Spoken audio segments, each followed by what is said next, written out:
हमारी पार्टी का उद्देश्य है कि देश में जितने भी लोग रहते हैं सभी के साथ सामाजिक न्याय होना चाहिए। देखिए, राजनीति जो है वो तो कास्ट बेस होता ही है।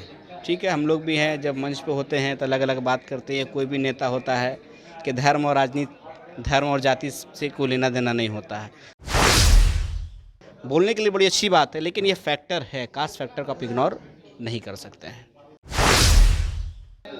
नमस्कार, आप देख रहे हैं मीडिया दर्शन और मैं हूं आपके साथ सचिन तिवारी। लोकसभा चुनाव जैसे ही नज़दीक आ रहा है, लोग अलग अलग पार्टियों का लॉन्चिंग कर रहे हैं। वैसे में बिहार में तो पार्टियों की कमी नहीं है, बिहार में बहुत सारी पार्टी है और आपको बता दें कि लोग अपने अपने कास्ट को रिझाने के लिए अलग अलग पार्टियां बना रहे हैं। वैसे में एक पार्टी का लॉन्चिंग हुआ है, उसका नाम है लोकप्रिय समता पार्टी। उसके राष्ट्रीय अध्यक्ष हमारे साथ वसीम नैयर अंसारी जी।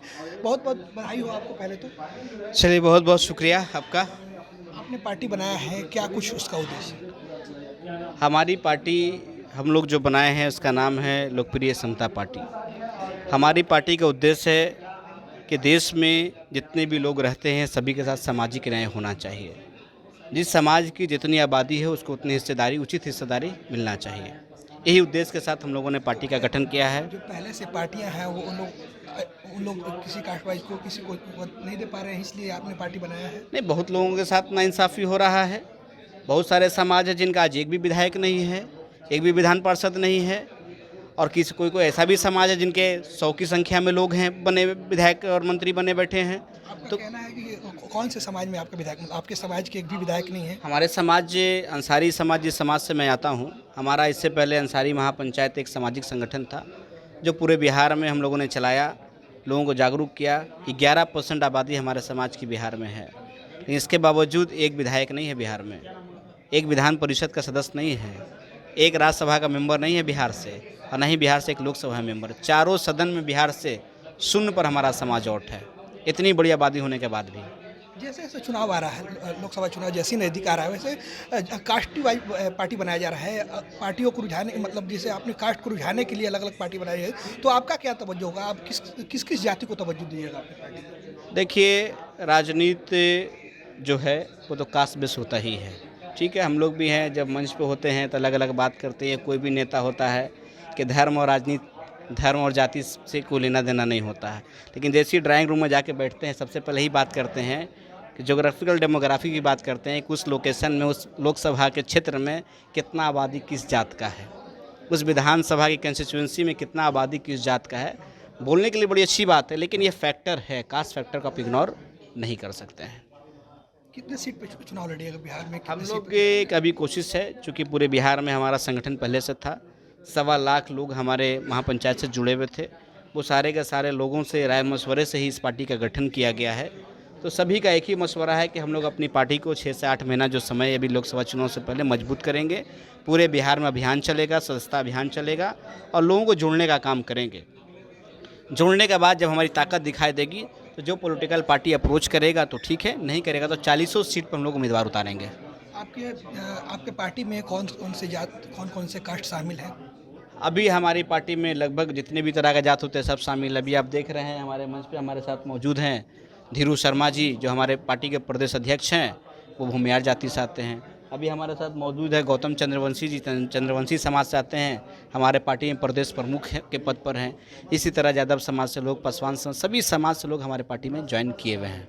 जिस तरह से इंडिया और एनडीए दो पार्टियां में ये हुई है, सारी पार्टियां इंडिया, कुछ पार्टियां एनडीए में, तो उसको किस तरीके से देखते हैं, इंडिया को किस तरीके से देखते हैं? देखिए, इंडिया के जो मेजॉरिटी वोटर्स हैं वो माइनॉरिटी है। पूरे देश में आप बात करें तो वो माइनॉरिटी का एक भी लीडर पूरे बिहार का, आप बता दें कि इंडिया का मीटिंग पटना में भी हुआ था, जितना भी पोस्टर बैनर लगा, क्या बिहार के एक भी मुसलमान का नाम उस पर था? 17 से 18% जो समाज, जो कौम आपको वोट कर रहा है, उसके एक लीडर को आप एक बैनर पर जगह देना पसंद नहीं कर रहे हैं, सिर्फ भाजपा को डरा के आप वोट लेने का काम कर रहे हैं, तो बहुत ज़्यादा दिनों तक नहीं चलेगा। देखिए, पार्टी बनाने का तो आपने बताया, लेकिन पार्टी बनाने के बाद दो ही मुद्दा रहता है, एक बेरोजगार और एक महंगाई। और बेरोजगार और गरीबी, तो आप किन लोगों को आगे कीजिएगा अपने पार्टी में, किन लोगों को आगे? देखिए, पार्टी में आपका सरकार बनता है, अगर बाई द वे सरकार बनता है तो कैसे आप? हम लोग खुद दबे कुचले समाज से ताल्लुक़ रखते हैं। हमारा समाज की जो बड़ी आबादी है वो दिन भर के अगर मजदूरी ना करे तो रात में उनके घर का चूल्हा नहीं जलेगा। तो बेरोजगारी खास करके बिहार में और या कहिए पूरे राष्ट्र स्तर पे एक बड़ा मुद्दा है। इस मुद्दे पे जो भी पॉलिटिकल पार्टी सत्ता में आती है वो बात नहीं करती है, लेकिन जो सत्ता से बाहर रहता है बेरोजगारी महंगाई उसके लिए मेन मुद्दा होता है। आज से पहले जब तेजस्वी यादव जी सत्ता में नहीं थे तो बेरोजगारी यात्रा भी निकाल रहे थे, महंगाई पे भी धरना प्रदर्शन करा रहे थे। सत्ता में आ गए, बेरोजगारी का ख़त्म हो गया, महंगाई ख़त्म हो गया। उसी तरह राष्ट्र स्तर पर देखें, जब भाजपा सरकार में नहीं थी तो कांग्रेस का पेट्रोल से लेके डीजल से लेके आप सिलेंडर तक के देखेंगे महंगाई बेरोजगारी की पूरी बात हो रही थी, करप्शन का। लेकिन जैसी सरकार में आ गए उनको महंगाई अब दिखाई नहीं देता। तो ये है मुद्दा, बड़ा मुद्दा है। कोई भी पॉलिटिकल पार्टी इस पर काम करना नहीं चाहता है। सारी जो पॉलिटिकल पार्टियां हैं, जो नेता हैं, वो अपना गद्दी को प्यार करते हैं। हम गद्दी पे कैसे पहुँचे उसकी लोग तैयारी कर रहे हैं। मतलब आपका कहना है कि तेजस्वी यादव भी बेरोजगार यात्रा निकालते थे, क्या सरकार में आने के बाद बदल गए, पलटी मार दी? आप लोग मीडिया के लोग हैं, आप लोग से ज़्यादा तो जागरूक हम किसी को नहीं समझते हैं। लोकतंत्र का चौथा स्तंभ आप लोग हैं। आप बताइए, जिस दिन से उन्होंने वो गद्दी पर बैठे हैं, क्या एक भी बेरोजगारी यात्रा आपने देखा है? क्या बेरोजगारों की कमी है? अभी आप टीईटी का एग्ज़ाम हुआ, आप पटना के स्टेशन पर आप लोग गए होंगे तो हालात देखेंगे, हमारे नौजवान युवाओं के पास उतना पैसा भी नहीं है कि अपने गाड़ी से जाके एग्ज़ाम सेंटर पर पहुँच जाए। लात घुसा खा करके किसी तरह से ट्रेन में घुस करके वहाँ से वहाँ तक जाता है। कोई वैकल्पिक व्यवस्था बिहार में सरकार ने नहीं किया। हमारे नौजवान सड़क पे मर रहे हैं, किसी को कुछ लेना देना इससे नहीं है। तो क्या आपकी सरकार बनेगी तो बेरोजगारी महंगाई दूर हो जाएगी? हमारा अभी इससे एजेंडा लोग देखेंगे, समझते हैं हमने एजेंडा में दे रखा है कि अगर हमारी सरकार बनती है, हम लोग सत्ता में आते हैं तो बेरोजगार जो युवाओं हैं, युवाओं के रोज़गार पर हम लोग काम करेंगे। महंगाई जो बड़ा मुद्दा है उस पर काम करेंगे। करप्शन जो उस पर काम करेंगे। शिक्षा की स्थिति में सुधार होनी चाहिए।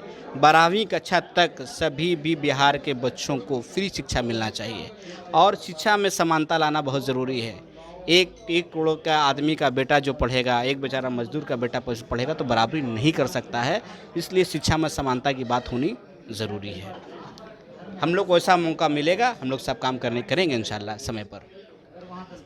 तो ये थे वसीम नैयर अंसारी, इन्होंने लोकप्रिय समता पार्टी बनाया है। इनका कहना है कि अगर हमारी सरकार बनती है तो हमारी सरकार में बेरोजगारी दूर हो जाएगा, महंगाई दूर हो जाएगा और शिक्षा फ्री ऑफ कॉस्ट चलेगा और भी तमाम मुद्दों को लेकर इन्होंने क्या कुछ कहा आपने सुना। आपका इस खबर में क्या प्रतिक्रिया होगा आप कमेंट बॉक्स में कमेंट करके ज़रूर बताइएगा। तब तक के लिए धन्यवाद।